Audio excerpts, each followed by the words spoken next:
Thank you Jesus. पिता परमेश्वर, हम आपका हृदय से धन्यवाद करते हैं, इसलिए क्योंकि आपने हमें अनंत मृत्यु से और अनंत दंड से बचने के लिए और अनंत जीवन में प्रवेश पाने के लिए सारा उपाय किया है। और प्रभु, इस पूरी योजना को आप अपनी एकलौते पुत्र प्रभु यीशु मसीह की देह अर्थात कलीसिया के द्वारा हमारे जीवन में लागू करते हैं। हम आपकी इस योजना के लिए आपका धन्यवाद करते हैं और चाहते प्रभु हम ऐसी कलीसिया में जाएं जो सच्ची हो और पिता पुत्र पवित्र आत्मा की उपस्थिति के द्वारा हमारा जीवन नई सृष्टि बनने पाए। हम धन्यवाद करते हैं पिता परमेश्वर, आपने हमारे लिए ऐसा प्रयोजन किया हुआ है और हमें ऐसी जगह जोड़ रखा है जहाँ से आपकी उपस्थिति में हमारा जीवन परिवर्तन की ओर बढ़ रहा है। जितने लोग प्रभु आ रहे हैं, विश्वास में बढ़ रहे हैं, उद्धार में बढ़ रहे हैं और उनके जीवन में पवित्र आत्मा अद्भुत रीति से भीतरी मनुष्यत्व को बदलने का काम कर रहा है, इन सब बातों की महिमा आपको देते हैं क्योंकि ये सब कुछ करने वाले आप हैं। और हम ये चाहते हैं प्रभु कि हम सब लोग नई सृष्टि बनकर आपकी महिमा का कारण बने और हम सब का जीवन आपकी महिमा को प्रकट करें। सारी महिमा आपको देते हैं। इस प्रार्थना को आपके इकलौते पुत्र प्रभु यीशु मसीह के नाम से मांगते हैं, आमीन। Praise the Lord. हम परमेश्वर का बहुत धन्यवाद करते हैं, बहुत धन्यवाद करते हैं कि उसके अद्भुत योजना और उसके अद्भुत कार्यों के लिए जो वो हमारे बीच में कर रहा है। लाइट ऑफ लाइफ एपिसोड 94 में हम लोग आ गए हैं और आज हम देखेंगे गॉड्स न्यू कॉवेनेंट, परमेश्वर की नई वाचा। नई वाचा, बाइबल दो वाचाओं को दिखाती है और दो वाचाएं दो युग को दिखाते हैं। पुरानी वाचा पुराना युग बीसी काल, नई वाचा नया युग एडी काल। लेकिन इसको पूरी तरीके से जब आप समझेंगे तो मनुष्य के अंदर दोनों काल होते हैं। अब आप कहेंगे कैसे? हमारा जन्म, शारीरिक जन्म जो होता है वो बीसी काल में। प्रत्येक मनुष्य जो इस पृथ्वी पर पैदा होता है वो जन्म से बीसी काल में ही होता है और नए सिरे से जन्म, बॉर्न अगेन से, वो नई सृष्टि बनकर पर एडी काल में आता है। अब आप इस चीज को, इस परमेश्वर की योजना को इस तरीके से समझ सकते हैं, दो वाचाएं दो काल। यीशु मसीह ने काल को कैसे विभाजित किया था? यीशु मसीह का जन्म बीसी काल में हुआ था लेकिन मृत्यु और पुनरुत्थान एडी काल में हुआ था। और इसलिए यीशु मसीह ने जिस प्रकार शरीर, उसका शरीर जो जन्मा था, यीशु का जन्म वो बीसी काल में हुआ था और प्रत्येक मनुष्य जो उत्पन्न होता है इस पृथ्वी पर वो बीसी काल में पैदा होता है। Means without the Holi spirit, spiritually dead पैदा होता है। यीशु मसीह जब पैदा हुआ था तो पवित्र आत्मा उसके ऊपर बाद में उतरा था। हालांकि उसका जो कॉन्सेप्शन था, गर्भ में वो आया था पवित्र आत्मा की सामर्थ के द्वारा, स्पोकन वर्ड के द्वारा, क्योंकि उसकी मां ने कहा था स्वर्गदूत से कि मैं प्रभु की दासी हूं, मुझे तेरे वचन के अनुसार हो। एक्सेप्ट किया था उसने उस वचन को जो बोला गया था और उस वचन को एक्सेप्ट करने के कारण वो कॉन्सेप्शन हुआ था और पुत्र का जन्म हुआ था। और जन्म के 8वें दिन, जैसा कि उसकी रीति थी यहूदियों में, 8वें दिन उसका खतना हुआ था। खतने के साथ साथ नामांकन होता था। जिस दिन खतना होता था उसी दिन नाम धराई होती। यीशु मसीह का नाम यीशु रखा गया था, जैसा स्वर्गदूत ने कहा था। लेकिन पवित्र आत्मा उस पर कब आया? जब वो यूहन्ना बपतिस्मा देने वाले के पास नदी में उतरा था पानी का बपतिस्मा लेने, और जब बपतिस्मा लेकर पानी से ऊपर आया था तब परमेश्वर का आत्मा उस पर उतरा था। उसके बाद से वो परमेश्वर की वो पवित्र आत्मा के वश में हो गया था, और वो कुछ नहीं कर रहा था, सब कुछ पवित्र आत्मा कर रहा था। और आप देखेंगे इस चीज को, ये ऑब्जर्वेशन पॉइंट्स जो हम आपको बोलते हैं, ये ऑब्जर्वेशन पॉइंट है कि उसकी माँ को, अपनी माँ को उसने कभी माँ नहीं बोला। चारों सुसमाचार पढ़ के देख लीजिए, उसने अपनी माँ को कभी माँ नहीं बोला, क्योंकि वो जब तक माता पिता के वश में रहा, वो हिस्सा बहुत कम एक्सप्लेन किया गया है, क्योंकि उसकी खास जरूरत नहीं थी। बस एक लाइन में ये लिख दिया है कि और यीशु मनुष्यों और परमेश्वर के अनुग्रह में बढ़ता गया और अपने माता पिता के वश में रहा। कब तक? जब पवित्र आत्मा उस पर उतरा, तब वो माता पिता के वश में नहीं बल्कि पवित्र आत्मा के वश में चला गया, और उसके बाद उसने अपनी माँ को हमेशा हे नारी करके संबोधित किया, क्योंकि यीशु नहीं, अब उसके जीवन में पवित्र आत्मा का निवास था, इसलिए पवित्र आत्मा उसको मां नहीं कह सकता था। ये वो ऑब्जर्वेशन पॉइंट्स हैं जो शायद कभी आपको समझ में भी ना आए कि ये भी एक ध्यान देने वाली चीज है। और काल दो भागों में बट गया।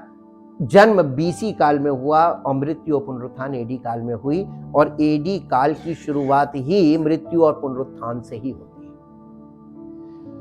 ऐसे आपको समझ में आ जाएगा कि सुसमाचार किस प्रकार हमारे जीवन में हमें परिवर्तित करता है, एडी बीसी से एडी में लाके खड़ा करता है। इसीलिए लिखा है कि प्रभु के वर्ष का प्रचार, जब और यहोवा परमेश्वर यहोवा का आत्मा मुझ पर है, उसने मुझे इसलिए अभिषेक किया है ताकि मैं कंगालों को सुसमाचार सुनाऊं, बहरों को, अंधों को दृष्टि पाने का और बहरों को चंगाई का प्रचार करूं, छुटकारे का प्रचार करूं, और प्रभु के वर्ष का प्रचार करूं। प्रभु के वर्ष का मतलब पुनरुत्थान के बाद की, यानी अनंत जीवन का प्रचार करूं। प्रभु के वर्ष के प्रचार का मतलब है अनंत जीवन का प्रचार। और अनंत जीवन का प्रचार पहली सदी की कलीसिया में शुरू तो हुआ था, लेकिन उसके बाद जैसे वो पीढ़ी गई, वो प्रचार भी गायब हो गया। आज जो प्रचार चल रहा है, ये बिना पवित्र आत्मा के ऐसे ही चल रहा है, और ये वो नहीं है जो पवित्र आत्मा के द्वारा जो प्रचार होना था। पवित्र आत्मा ये बातें नहीं प्रचार कर रहा जो आजकल प्रचार की जा रही है। This is not the work of the Holi spirit, या ये पवित्र आत्मा की वाणी नहीं है। ये सिंपल सी बात है। इससे पहले कि हम इस सब्जेक्ट को शुरू करें, मैं चाहूंगा मेरे साथ दो जगह चलें। निर्गमन की पुस्तक और उसका अध्याय 19 निकालिए।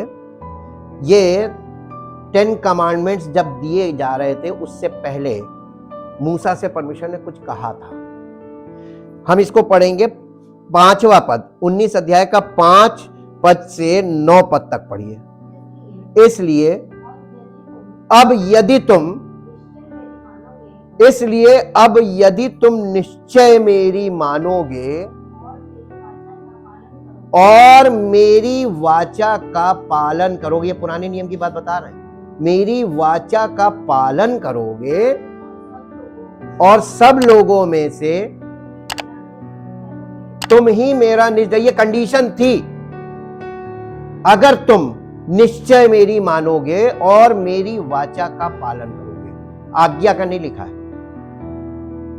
अब बताइए आज्ञा में और वाचा में क्या अंतर है?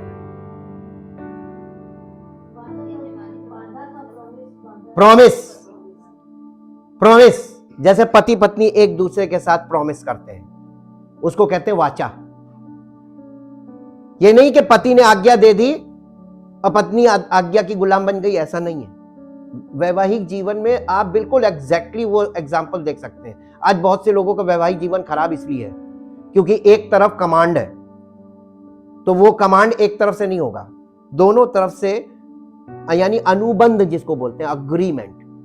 तुम ये करोगे तो हम ऐसा करेंगे, तुम नहीं करोगे तो हम भी नहीं करेंगे, तुम कहोगे तो हम कहेंगे और तुम नहीं कहोगे तो हम भी नहीं कहेंगे। इसको कहते हैं वाचा, जो दोनों तरफ से आपस में सहमति बनती है उसको वाचा बोलते हैं। परमेश्वर मूसा से ये कह रहा था कि अगर तुम निश्चय, इजराइलियों से जाके कहना था उसको ये कि अगर तुम निश्चय, इजराइलियों से कहना कि अगर तुम निश्चय मेरी मानोगे और मेरी वाचा का पालन करोगे तो सब लोग यानी पूरी दुनिया के सब लोगों में से तुम ही मेरा निज धन, यानी परमेश्वर अपने लोगों को एक धन के रूप में देखता है। और धन, मालूम धन क्यों कह रहा है? क्योंकि धन की कीमत, जिसके पास वो धन होता है उसके लिए वो धन कीमती होता है। पहली बात तो परमेश्वर के लिए आप कीमती हो जाते हैं, और जो चीज कीमती हो जाती है उसकी सुरक्षा उसके ओनर के हाथ में होती है। तो हमारी सुरक्षा किसके हाथ में आ जाएगी? परमेश्वर के हाथ में। फिर आपको डरना नहीं है कि हमें बचाएगा कौन, हमें निकालेगा कौन, हमको छुड़ाएगा कौन, हमें चंगा कौन करेगा। ये तो कंडीशन में आ गया, अब तो हम उसके हैं। तो कोई आपकी तरफ देखेगा नहीं, अरे ये तो परमेश्वर का है, इसकी तरफ दुष्ट आत्माएं भी पहचानेंगे आपको।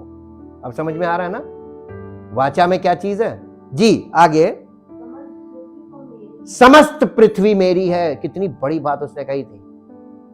तुम केवल मेरे हो जाओगे, मेरा निज धन बन जाओगे और पूरी पृथ्वी पर तुम मेरा धन के समान ठहरोगे। ये वैल्यू थी वाचा के कारण। आगे पढ़िए। और तुम मेरी दृष्टि में याजकों का राज्य और पवित्र जाति ठहरोगे। जो बातें तुझे, ये मूसा से कह रहा था, तुझे इजराइलियों से कहनी है वो ये ही है, यानी ये बातें जाके इजराइलियों से कह देना जी। आगे पढ़ दीजिए। तब मूसा ने आकर लोगों के, हाँ, वो हर गोत्र के जो सीनियर लोग थे उनको बुलवाया जी। और ये सब बातें जिनके कहने की आज्ञा यहोवा ने उसे दी थी उनको समझा दी। और सब लोग मिलकर बोल उठे, जो कुछ यहोवा ने कहा है वो सब हम नित्य करेंगे। नित्य का मतलब रोज करेंगे। जो कुछ उसने कहा है हम रोज करेंगे। हाँ, अग्री कर लिया जी। आगे, लोगों की ये बातें मूसा ने, यानी लोगों ने क्या रिस्पॉन्ड किया, फीडबैक किया, वो जाकर मूसा ने परमेश्वर को बता दिया कि लोगों ने कहा हम रोज सुनेंगे, रोज मानेंगे जी। तब यहोवा ने मूसा से कहा, सुन, मैं बादल के अंधियारे में होकर तेरे पास आता हूं, इसलिए कि जब मैं तुझसे बात करूं तब। अब यहां पर एक चीज बताइए, ये वाला पद आपको कुछ समझ में आया?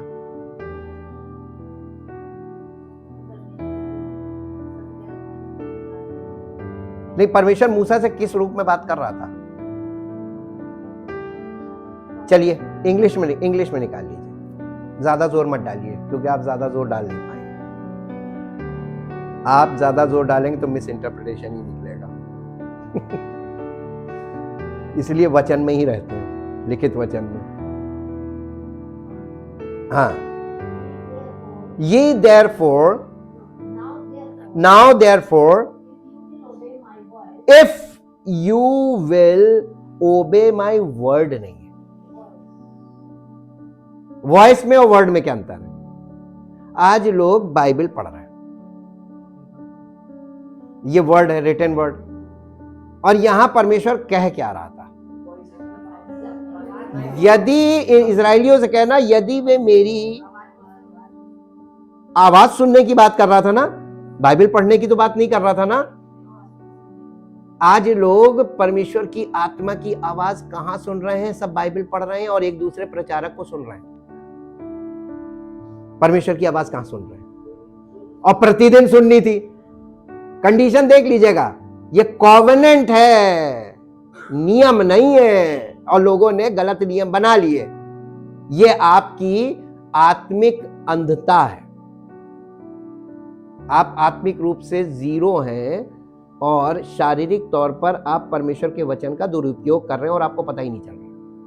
ये है जी।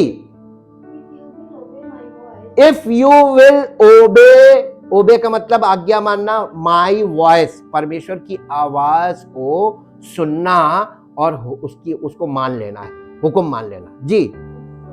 इन ट्रुथ यानी सत्य में, सच्चाई के साथ मान लेना जी। एंड यानी वास्तविक में मेरी आवाज को सुनना और उसको मान लेना, ये कह रहा परमेश्वर। और then you shall be my own peculiar position. Peculiar का मतलब होता है अद्भुत, अब पोजीशन का मतलब होता है भाग। मेरा अद्भुत भाग तुम ठहरोगे जी। एंड ट्रेजर, मेरा धन, अद्भुत धन बन जाओगे तुम मेरे हाथ, मेरे लिए जी। From among and above all people, यानी संसार में जितने भी लोग हैं उनके बीच में उनसे सर्वोपरि, यानी तुम उनसे ऊपर हो जाओगे जी। फॉर ऑल द अर्थ में, अब पूरी जितनी पृथ्वी है वो पूरी मेरी है, मैं ही मालिक हूं जी। And you shall be to me a kingdom of priests, a holy nation, consecrated, set apart to the worship of God। तुम परमेश्वर की सेवकाई के लिए अलग किए हुए, सारे लोगों से अलग किए हुए होगे, शुद्ध किए हुए, परमेश्वर के द्वारा शुद्ध किए हुए जी। These are the words you shall speak to the Israelites। ये मूसा से कह रहा है, ये बातें जाके तुम इजराइलियों से कह देना जी। So Moses called for the elders of the people and told them all these words which the Lord commanded him।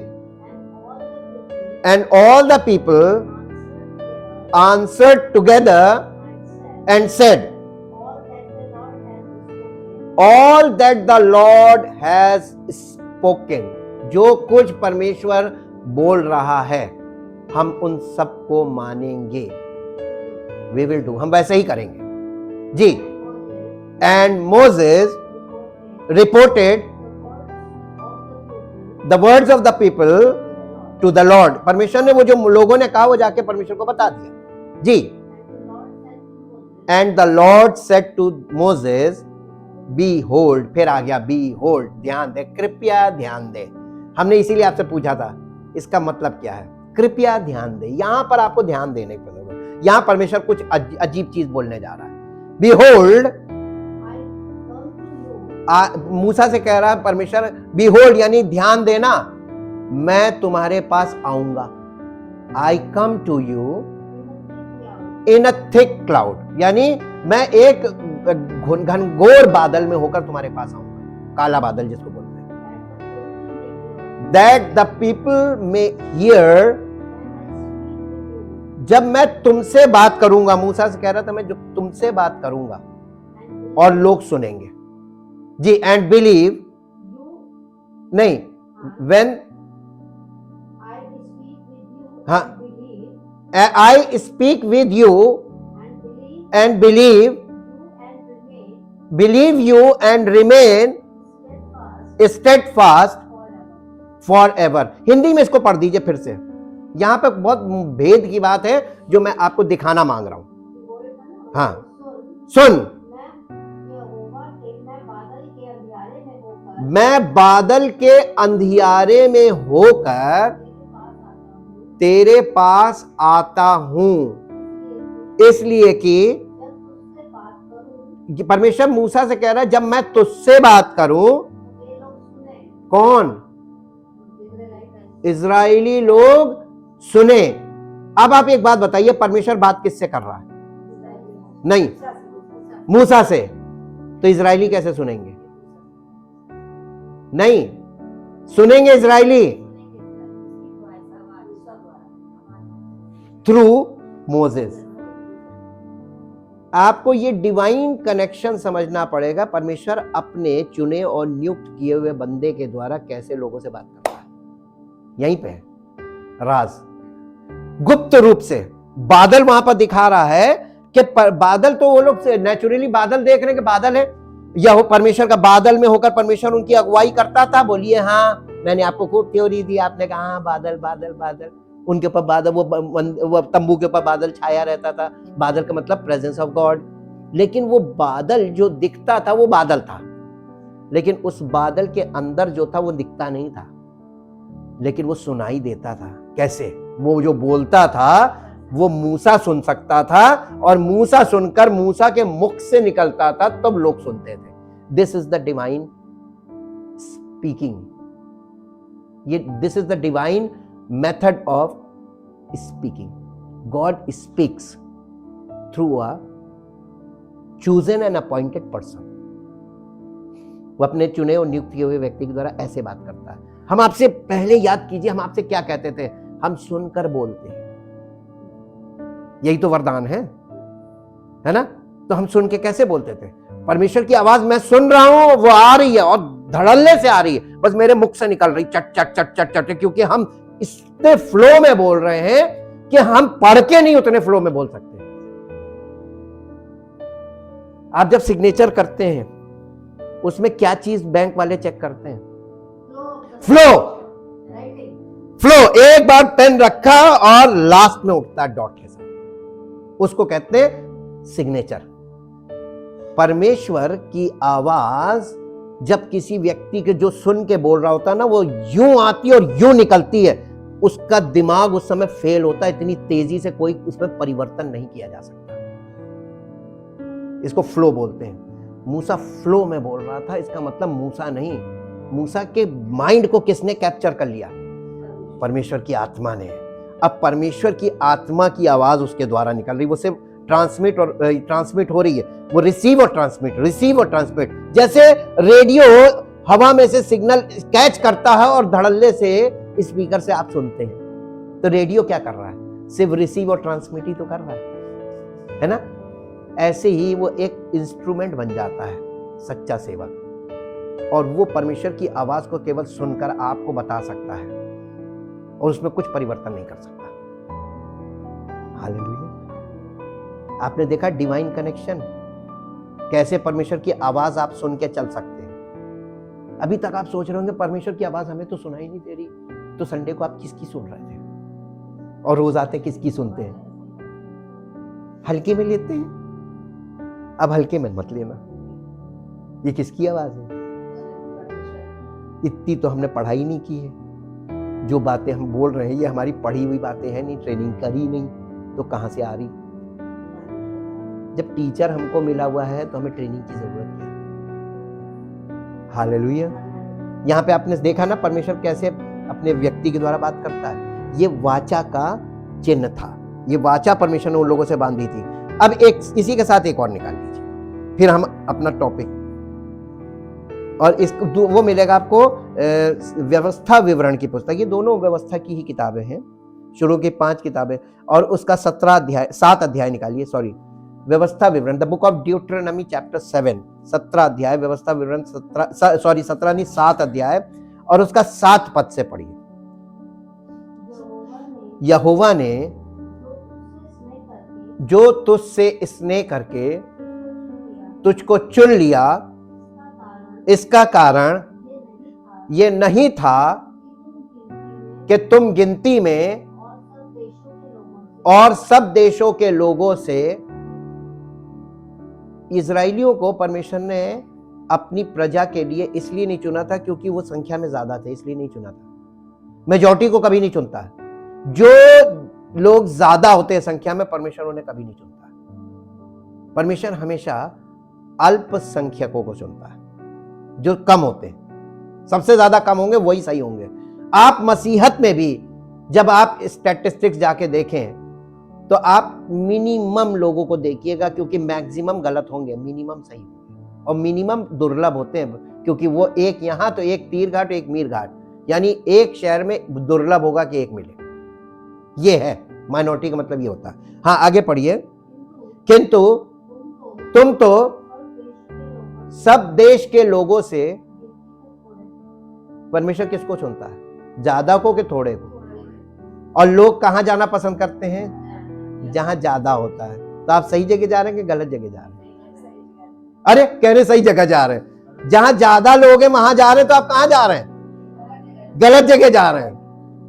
और जहां थोड़े लोग हैं वहीं सही है। क्वालिटी हमेशा थोड़े में होगी, ज्यादा में कभी नहीं होगी। सच्चाई हमेशा थोड़े में होगी, ज्यादा में कभी नहीं होगी। तो ज्यादा की संख्या का अपना माइंड से वो निकाल ले, वो भ्रम है। जी आगे। यहोवा ने जो तुझको बलवंत हाथ के द्वारा दासत्व के घर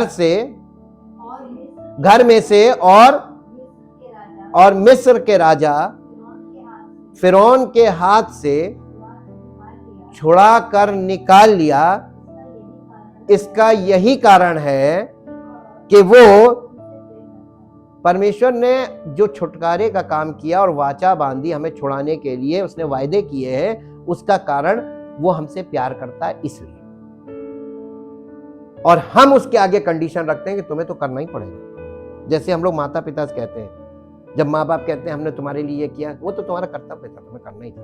यही एटीट्यूड हमारा परमेश्वर के साथ रहता है, और इसीलिए परमेश्वर नाराज है। तुम्हारा हमारे पर किसी का अधिकार नहीं है, और इसलिए परमेश्वर मनुष्य को एक्सेप्ट नहीं करता है। उसने कंडीशन रखी है, वाचा का पालन करोगे तुम, जितना मेरे साथ जितने कदम साबित कदम रहोगे, मैं उतना ही तुम्हारे साथ रहूंगा। जिस दिन तुम पलटे मैं भी पलटा, इधर तुम और इधर हम, दो दिशाएं हैं। अब आइए गॉड्स न्यू कॉवेनेंट, परमेश्वर की नई वाचा। ये हमने आपको पुरानी वाचा बताई थी, पुरानी वाचा के समान नई वाचा है, लेकिन नई वाचा में कुछ परिवर्तन है। The great salvation which God has provided for us is all of grace. परमेश्वर ने हमारे लिए जो उद्धार की योजना रखी है, वो सारी उद्धार की योजना जो है वो परमेश्वर के अनुग्रह में है। यानी हमारी उसमें कोई मेरिट लिस्ट नहीं है कि हम बहुत काबिल थे इसलिए परमेश्वर ने अनुग्रह किया या परमेश्वर ने हमें छुटकारा दिया। परमेश्वर ने हमें जो छुटकारा दे रहा है, उद्धार दे रहा है, वो इसलिए दे रहा है, अनमेरिटेड फेवर, या हम इस लायक ही नहीं है। वो अपने प्रेम और अनुग्रह के अंतर्गत हमको छुड़ा रहा है, हमारी काबिलियत से नहीं छुड़ा रहा है।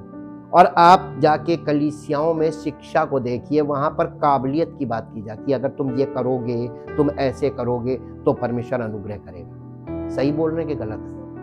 नहीं, ये वो लोग सही बोल रहे हैं कि गलत बोल रहे हैं? कैसे? आपके करने से अगर वो करेगा तो फिर तो मेरिट आ गई ना, कि जो ज्यादा अच्छा करेगा उसी को फिर मिलेगा, और नहीं करेगा तो नहीं मिलेगा। तो ये तो झूठा सुसमाचार हो गया, ये झूठी शिक्षा है जो किसी लायक नहीं है। लेकिन अगर परमेश्वर का प्रेम उसके जीवन में प्रकट हुआ है तो उसे उद्धार मिल जाएगा बिना उसके कुछ किए। तो उद्धार हमारे किए पर नहीं है, ये उसके प्रेम और अनुग्रह पर है ना। यही वो बता रहे हैं कि परमेश्वर ने हमें जो महान उद्धार प्रदान किया है वो सब अनुग्रह है, और वो सब अनुग्रह है। परमेश्वर का अनुग्रह हमें उसके वचन में 3 तरीकों से प्रकट होता है। परमेश्वर का अनुग्रह परमेश्वर के वचन में 3 प्रकार से, 3 तरीकों से प्रकट होता है। परमेश्वर के तथ्य यानी फैक्ट्स ऑफ गॉड, परमेश्वर का जो तथ्य है वो बाइबल में लिखे हुए हैं। फैक्ट्स, क्या क्या किया उसने, कब कब किया, किसके साथ किया, कैसे किया, फैक्ट्स। ये फैक्ट्स इस बात को बताते हैं कि परमेश्वर अनुग्रह करता है। और दूसरा है परमेश्वर के वायदे, जो वायदे उसने किए, इजरायली लोग उस काबिल नहीं थे कि वो वायदे पूरे करें, लेकिन फिर भी उसने किया। वो धोखेबाज थे, फिर भी परमेश्वर उनके साथ विश्वासी हो गया और उसने अपने वायदों को पूरा किया। तो पहली चीज है फैक्ट्स, दूसरी चीज है वायदे, और परमेश्वर के अनुबंध यानी एग्रीमेंट, वाचा, वाचा के कारण किया, क्योंकि वो हमारे बाप दादों से, उनके बाप दादों से वाचा बांध चुका था, इसलिए वो कई बार उसको गुस्सा बहुत आया, उसने कहा मैं नष्ट कर दूंगा, लेकिन जो वाचा बांधी थी उसके कारण उसने अपने आप को शांत किया और अपना वायदा पूरा कर दिया। वो लोग वफादार नहीं निकले। ठीक, तो पूरा पुराना नियम ये दिखाता है कि परमेश्वर ने अविश्वासी लोगों के लिए अपनी वाचा का पालन किया, क्योंकि वो अनुबंध यानी एग्रीमेंट कर चुका था, रिटन एग्रीमेंट, पत्थर की पटियाओं पे लिख के दे दिया था, एग्रीमेंट हो गया था। और एग्रीमेंट के बाद अगर कोई पलटता है तो कानूनी तौर पर वो दोषी ठहरता है। तो ये बताइए, दो लोगों के बीच एग्रीमेंट होता है, पुराने नियम में कौन सी पार्टी दोषी ठहरी कानूनी तौर पर? जिसने जो यानी नाफरमान रही या विश्वास योग्य नहीं रही, धोखेबाज रही, यहूदी लोग। यानी मानव पार्ट गड़बड़ रहा, परमेश्वर अपने पार्ट में सही रहा ना। यही गवाही पुराना नियम देता है कि हम जिस परमेश्वर पर विश्वास करने आ रहे हैं प्रभु यीशु मसीह के द्वारा, वो कितना विश्वास योग्य है। ओल्ड टेस्टामेंट में जाके देखो, और वो लोग कितने बेवफा थे, फिर भी चूंकि वो वाचा थी, उस वाचा के अंतर्गत वो अपनी तरफ से सब कुछ पूरा करता गया। उन्होंने अपना पार्ट पूरा नहीं किया, इसलिए वो चीज नहीं आई जो आनी चाहिए थी। ठीक, ये पुराने नियम की बात। परमेश्वर के तथ्य अतीत की ओर इशारा करते हैं और हमें बताते हैं कि परमेश्वर ने पहले ही क्या कर दिया है, यानी पास्ट की बात। तथ्य वो है जो पास्ट में, तो आप पुराने नियम में जाके तथ्य देख लीजिए। उसके बाद परमेश्वर के वायदे भविष्य की ओर इशारा करते हैं और हमें बताते हैं कि परमेश्वर भविष्य में क्या करेगा।